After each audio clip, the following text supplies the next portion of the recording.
Hello दोस्तों, कैसे हैं आप सभी। मैं स्वागत करता हूं कि मेरे चैनल पर जिसका नाम है लीगल पेडागोजी। दोस्तों, सबसे पहले मैं आप सभी को धन्यवाद कहना चाहूंगा क्योंकि आप सभी के प्यार की वजह से, आप सभी के स्नेह की वजह से ये जो लीगल पेडागोजी का परिवार है वो 10K के मार्क तक पहुंच पाया है। दूसरी बात, इस वीडियो में दोस्तों हम डिस्कस करने वाले हैं कुछ इंपॉर्टेंट क्वेश्चंस को फ्रॉम इंडियन पॉलिटी सेक्शन, क्योंकि पॉलिटी एक बहुत ही इंपॉर्टेंट सब्जेक्ट है लॉ एंट्रेंस के दृष्टिकोण से। तो आपसे मैं रिक्वेस्ट करूंगा कि जब आप इस वीडियो को देखें, जो जो क्वेश्चंस आपको ना आते हो उनको आप साइड बाय साइड लिखते हुए चले, जिससे कि आखिरी टाइम में आप उन चीजों को रिवाइज कर पाए। उसके साथ ही साथ दोस्तों, ये एक बैच है करंट अफेयर्स का जो हमने शुरू किया था 20 मई को। इसमें काफी सेक्शन वाइज, काफी इलेबोरेटिवली हम करंट अफेयर्स को कवर कर रहे हैं। अभी भी इसकी लाइव क्लासेस चल रही हैं और जो क्लासेस छूट गई हैं उनके रिकॉर्डेड लेक्चर्स इस बैच में अवेलेबल हैं। अगर आप चाहते हैं अपने आप को इस बैच में एनरोल कराना तो आप गूगल प्ले स्टोर से हमारी मोबाइल एप्लीकेशन डाउनलोड कर सकते हैं लीगल पेडागोजी नाम से, और उसके स्टोर सेक्शन से इस बैच में अपने आप को एनरोल करा सकते हैं। तो दोस्तों, पहला क्वेश्चन है कि which one is not correctly matched. आपको बताना है इनमें से कौन सा करेक्टली मैच्ड नहीं है। तो दोस्तों, freedom of speech and expression जो कि दिया गया है आर्टिकल 19 में, उसमें फ्रीडम ऑफ प्रेस भी दिया गया है, तो ये तो सही है। दूसरा है freedom of conscience and to practise propagate your religion, जो कि दिया गया है आर्टिकल 25 से लेके आर्टिकल 28 तक। तो उसमें ये राइट भी दिया गया है जो लोग सिखिज्म से एसोसिएटेड है कि वो चाहे तो किरपान जो होती है उनको भी कैरी कर सकते हैं, तो ये भी सही ऑप्शन है। अगला है राइट टू पर्सनल लिबर्टी। तो दोस्तों, राइट टू पर्सनल लिबर्टी दिया गया है अंडर आर्टिकल 21, और आर्टिकल 21 दोस्तों right to carry any trade या बिजनेस से रिलेटेड नहीं है, ये है right to life and personal liberty से related. Right to carry on any trade और बिजनेस ये दिया गया है दोस्तों अंडर आर्टिकल 21। तो ये ऑप्शन है दोस्तों जो करेक्टली मैच नहीं है, तो इसका आंसर होगा ऑप्शन सी। अगला क्वेश्चन है the constitution provides that Hindi shall be. तो आपसे पूछा है कि हिंदी को किस स्तर पर रखा गया है इंडियन कॉन्स्टिट्यूशन में। तो दोस्तों, हिंदी को official language of the union of India के तौर पे डिक्लेयर किया गया है कॉन्स्टिट्यूशन में, संविधान में। तो ये बातें आपको याद रखनी है।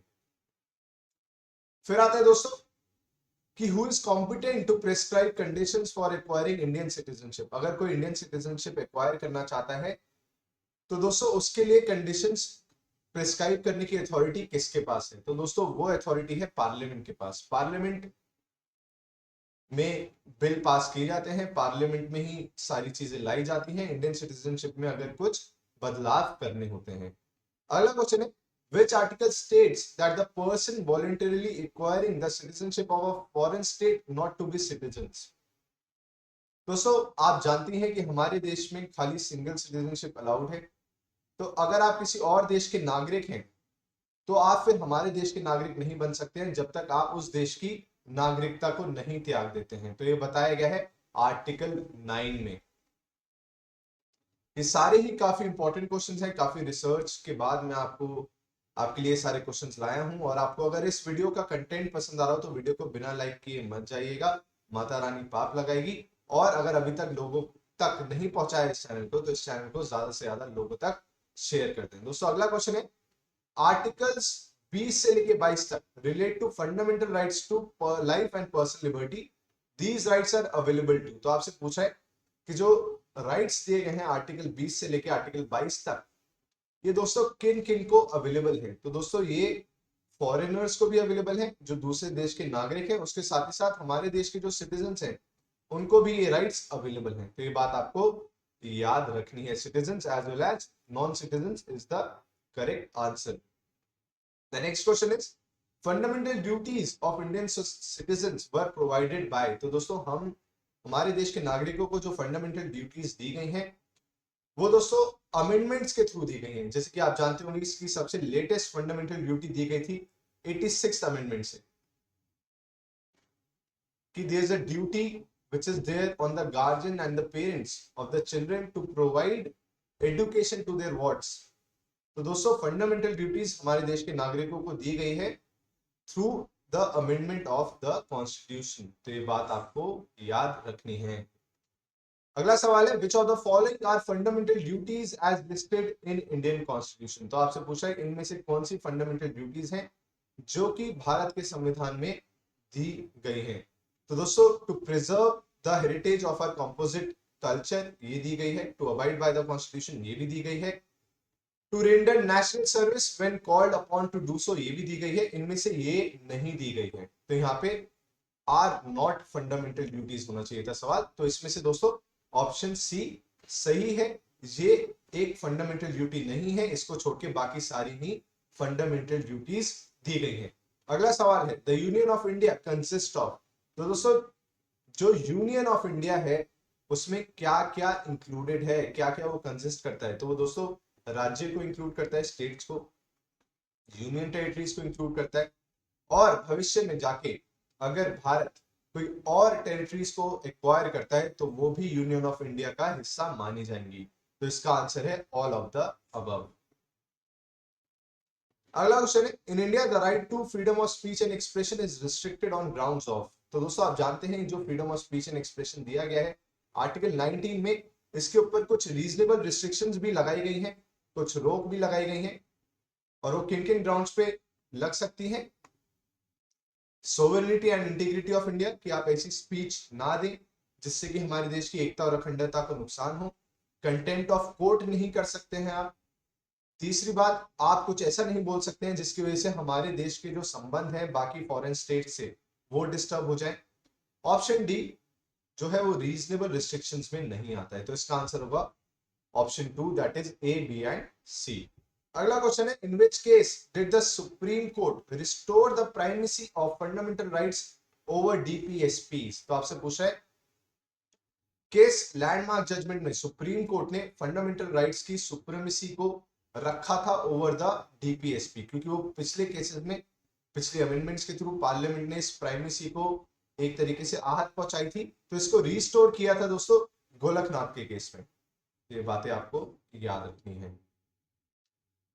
अगला क्वेश्चन है the right against exploitation prohibits children. तो दोस्तों जो राइट अगेंस्ट एक्सप्लॉयटेशन दिया गया है अंडर आर्टिकल 24 वो प्रोहिबिट करता है कि कोई भी बच्चा जिसकी उम्र 14 साल से कम हो वो हैजार्डस जगहों पर एम्प्लॉय नहीं हो सकता है। अगर कोई इंसान किसी बच्चे को जिसकी उम्र 14 साल से कम है वो ऐसी जगह पे एम्प्लॉय करता है जो कि एक हैजार्डस ऑक्यूपेशन है, तो उसके खिलाफ कार्रवाई की जा सकती है। तो दोस्तों इसका आंसर है ऑप्शन ए। अगला सवाल है which article of the directive principle of state policy states that the state shall endeavor to provide within a period of 10 years from the commencement of this constitution for free and compulsory education for all children until they attain the age of 14 years। तो दोस्तों एक DPSP के तौर पे भी education का अधिकार दिया गया है और स्टेट्स को बोला गया था कि भाई आप ये सुनिश्चित करें कि बच्चों को 14 साल तक की उम्र तक फ्री एंड कंपल्सरी एजुकेशन मिले। तो दोस्तों डीपीएसपी के तौर पे ये आर्टिकल है आर्टिकल 45, और वैसे राइट टू एजुकेशन है आर्टिकल 21A। अगला सवाल है which of the following describes the fourth schedule of the constitution. तो दोस्तों fourth schedule of the constitution किस चीज को डिस्क्राइब करता है, वो डिस्क्राइब करता है allocation of seats in council of states. Council of states का आप मतलब समझते ही होंगे, मतलब राज्यसभा। तो राज्यसभा में कैसे अलग अलग राज्यों को सीटें दी जाएंगी, सीटों का बंटवारा कैसे रहेगा, वो बताया गया है fourth schedule of the Indian constitution में।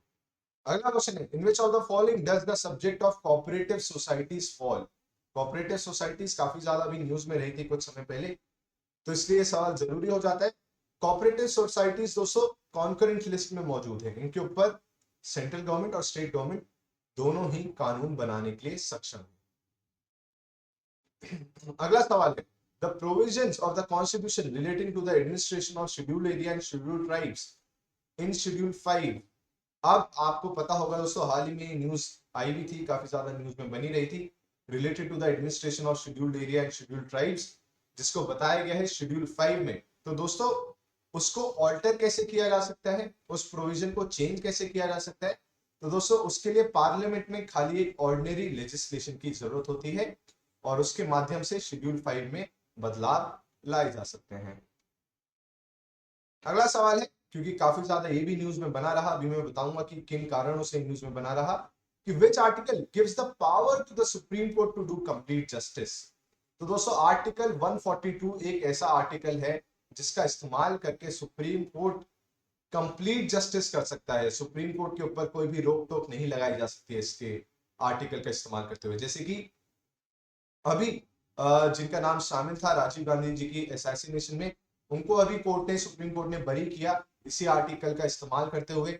अयोध्या वर्डिक्ट जो आया उसमें आर्टिकल 142 का इस्तेमाल किया गया। दोस्तों अभी जो प्रोस्टिट्यूशन से रिलेटेड डिग्निफाइड स्टेटमेंट अभी आई थी कि even the police should not harass the prostitutes from carrying their profession, उसमें भी दोस्तों आर्टिकल 142 का इस्तेमाल किया था ऑनरेबल सुप्रीम कोर्ट ने। तो आर्टिकल 142 हो जाता है काफी important and it deals with the power of the supreme Court to do complete justice. अगला क्वेश्चन है दोस्तों, which one of the following jurisdiction of Indian judiciary covers public interest litigation? PIL। दोस्तों PIL आप जानते ही हैं, PIL का मतलब ये होता है कि अगर कोई इंसान है उसको लगता है कि कोई ग्रुप ऑफ पीपल उसको छोड़ के कहीं कुछ अलग हो रहा है, कहीं कुछ इनजस्टिस हो रहा है, तो वो एक सुप्रीम कोर्ट में एक PIL लगा सकता है जिससे कि सुप्रीम कोर्ट उस बात का संज्ञान ले और जस्टिस दे पाए। तो पब्लिक इंटरेस्ट लिटिगेशन दोस्तों सुप्रीम कोर्ट की एपिस्टोलरी जुरिस्डिक्शन में आता है। अब एपिस्टोलरी जुरिस्डिक्शन क्या होता है कि अगर मानिए आपको दिख रहा है कि कहीं पे न्याय हो रहा है किसी सेक्शन के साथ और वो गरीब सेक्शन है, तो अब ऐसा नहीं है कि आपको कोई प्रोसीजर फॉलो करना पड़ेगा, आप खाली लेटर्स के थ्रू भी PIL फाइल कर सकते हैं। अगर आपने एक लेटर भी लिख दिया सुप्रीम कोर्ट को, सुप्रीम कोर्ट को लगा कि सही में जो एक अर्जेंट इंपॉर्टेंट मैटर है और पब्लिक इंटरेस्ट को कवर कर रहा है, तो उसको भी एज अ PIL माना जाएगा, as a public interest litigation माना जाएगा और ये कवर्ड है under epistolary jurisdiction of the supreme Court. अगला क्वेश्चन है दोस्तों, the supreme Court of India tenders advice to the president on question of law and fact. आप जानते हैं कि प्रेसिडेंट को अगर कुछ सलाह मशवरा लेना होता है सुप्रीम कोर्ट से on question of law and fact, तो वो उनसे सलाह मशवरा ले सकते हैं। आपको कमेंट सेक्शन में मुझे बताना है कि वो कौन सा आर्टिकल है और क्या सुप्रीम कोर्ट बाध्य है, क्या ये अनिवार्य है, क्या ये ऑब्लिगेशन है सुप्रीम कोर्ट के ऊपर कि जब भी प्रेसिडेंट को एडवाइस मांगे तो उनको एडवाइस देना ही पड़ेगा। तो दोस्तों अब वो कब मांग सकते हैं, कब सुप्रीम कोर्ट अपना एडवाइस देगा प्रेसिडेंट को? वो तब देगा जब प्रेसिडेंट उनसे एडवाइस मांगेंगे। ये नहीं कि सुप्रीम कोर्ट खुद मुंह उठा के प्रेसिडेंट को एडवाइस देने लगे, वो खाली तभी एडवाइस देगा सुप्रीम कोर्ट प्रेसिडेंट को जब प्रेसिडेंट उस एडवाइस को सीक करेंगे। इसका आंसर है ऑप्शन बी। अगला सवाल है दोस्तों, थोड़ा बहुत CRPC को भी टच कर रहा है, थोड़ा बहुत पॉलिटी को भी टच कर रहा है और आपसे अलग अलग स्टेटमेंट्स दी गई हैं और पूछा गया है कि इनमें से कौन सी स्टेटमेंट करेक्ट है। तो दोस्तों किसी भी डिस्ट्रिक्ट में दो कोर्ट सबसे बड़े होते हैं। डिस्ट्रिक्ट की बात करें, जिले की बात करें, एक होता है डिस्ट्रिक्ट कोर्ट, एक होता है session court. Session court exclusively खाली क्रिमिनल मैटर से डील करता है। तो किसी भी डिस्ट्रिक्ट में दोस्तों ये दोनों कोर्ट्स सबसे हाईएस्ट लेवल पर होते हैं, डिस्ट्रिक्ट कोर्ट और सेशन कोर्ट। तो पहली स्टेटमेंट तो है करेक्ट। दूसरी बात आती है दोस्तों कि डिस्ट्रिक्ट जजेस की अपॉइंटमेंट कैसे होती है। तो डिस्ट्रिक्ट जजेस की अपॉइंटमेंट दोस्तों गवर्नर करते हैं और ऐसा करने से पहले वो कंसल्ट करते हैं हाईकोर्ट को। हाईकोर्ट को कंसल्ट करेंगे, उसके बाद ही गवर्नर किसी को डिस्ट्रिक्ट जज के तौर पे अपॉइंट करते हैं। तीसरी बात दोस्तों, अगर किसी इंसान को डिस्ट्रिक्ट जज के तौर पे नियुक्त होना है तो उसके लिए जरूरी क्या है कि उनके पास एक एडवोकेट रहने की, मतलब एक एडवोकेसी का एक्सपीरियंस होना चाहिए कम से कम 7 साल का। 7 साल वो एडवोकेट के तौर पे काम कर चुके हों, तभी उस इंसान को डिस्ट्रिक्ट जज बनाया जा सकता है या फिर वो जज रहे हों। और आखिरी स्टेटमेंट है दोस्तों कि जब भी कोई सेशन कोर्ट डेथ सेंटेंस पास करेगा, मतलब मानिए कि ए था, इसको सेशन कोर्ट ने डेथ सेंटेंस दिया, डेथ सेंटेंस की सजा सुनाई, तो दोस्तों ऐसा नहीं है कि उस डेथ सेंटेंस को सीधा जाके एग्जीक्यूट कर दिया जाएगा और उसको फांसी के फंदे पे लटका दिया जाएगा। ये जरूरी होगा, ये कंपलसरी है कि वो डेथ सेंटेंस हाई कोर्ट भी कंफर्म करे, हाई कोर्ट भी उसके ऊपर मोहर लगाए, तभी उसका एग्जीक्यूशन हो सकता है। तो दोस्तों ये चारों ही स्टेटमेंट्स करेक्ट हैं, तो ये सारी ही बातें आपको याद रखनी है। अगला सवाल है दोस्तों, the chief ministers of all states are ex officio members of. तो दोस्तों जितने भी चीफ मिनिस्टर होते हैं हर एक राज्य के, वो एक्स ऑफिशियो मेंबर्स कहलाए जाते हैं नेशनल डेवलपमेंट काउंसिल को, जिसको हेड करते हैं प्राइम मिनिस्टर। तो दोस्तों ये थे कुछ इंपॉर्टेंट सवाल जो मैंने आपसे पूछे। आप वीडियो को पॉज करिए, रिवाइंड करिए, अगर कोई बात छूट गई है, अगर कोई सवाल है तो कमेंट सेक्शन में पूछ सकते हैं। चैनल को अभी तक सब्सक्राइब नहीं किया है तो जरूर सब्सक्राइब कर लें और वीडियो को लाइक करके जरूर जाएं अगर आपको मेरी मेहनत पसंद आ रही हो। Thank you so much.